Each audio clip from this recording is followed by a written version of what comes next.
Bienvenue sur notre chaîne Le Monde en 10 minutes. Voici les nouvelles abordées dans cette vidéo.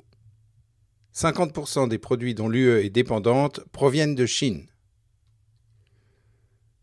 Une énergie mystérieuse s'attaque à des fonctionnaires américains. Le discours interne de Xi Jinping dévoilé.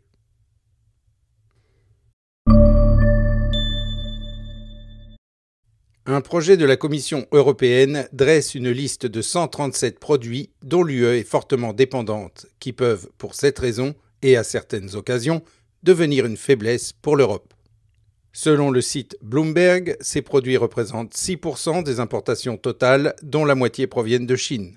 Ces produits sont principalement des matières premières et des produits chimiques utilisés dans les industries à forte intensité énergétique, mais comprennent également des principes actifs pharmaceutiques ou d'autres produits pour les soins et la santé.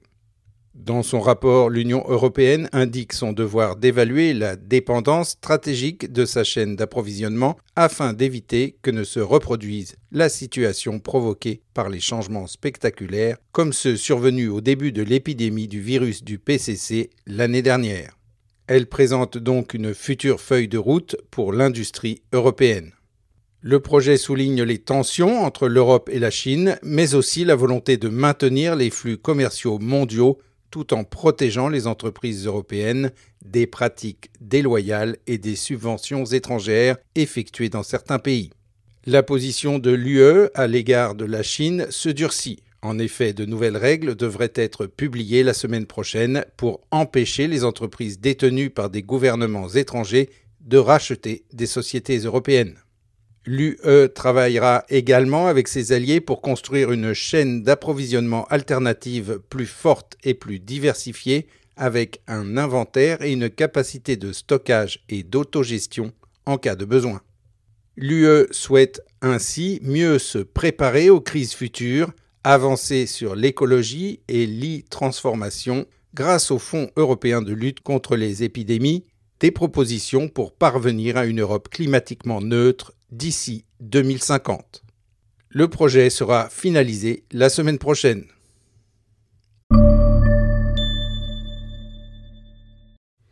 Le 29 avril, les membres des commissions des services armés de la Chambre et du Sénat des États-Unis ont confirmé qu'un certain nombre d'attaques mystérieuses sur le sol américain étaient soupçonnées d'être des syndromes de la Havane.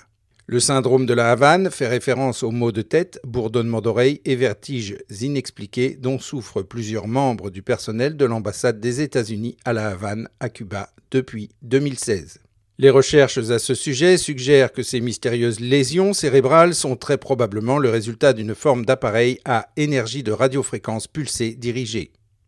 Les responsables de la défense affirment un accroissement dans le monde entier de menaces d'attaque par énergie dirigée, y compris en Europe et aux États-Unis, ainsi qu'une augmentation d'attaques de ce type contre le personnel militaire américain.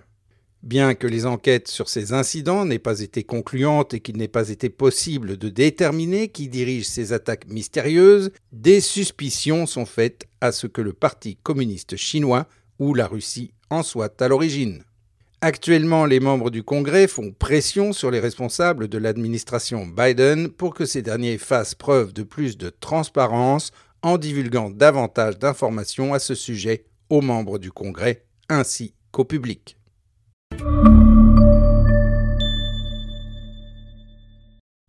Un document interne du Parti communiste, obtenu par Epoch Times, a récemment révélé que le département de l'information et d'Internet de la province du Liaoning, dans le nord-est de la Chine, avait transmis le dernier discours de Xi Jinping en 2017. Les grandes lignes de ce discours annoncent une volonté de concurrencer les États-Unis pour l'hégémonie et le leadership dans un nouvel ordre international. Mais le contenu de ce discours n'a été transmis qu'en interne et n'a pas été rendu public.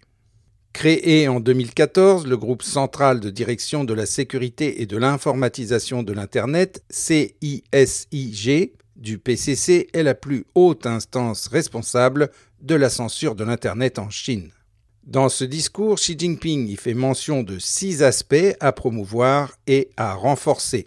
Premièrement, établir une conception de haut niveau du travail de cyberinformation. Deuxièmement, insister sur l'énergie positive, oser arrêter et contrôler.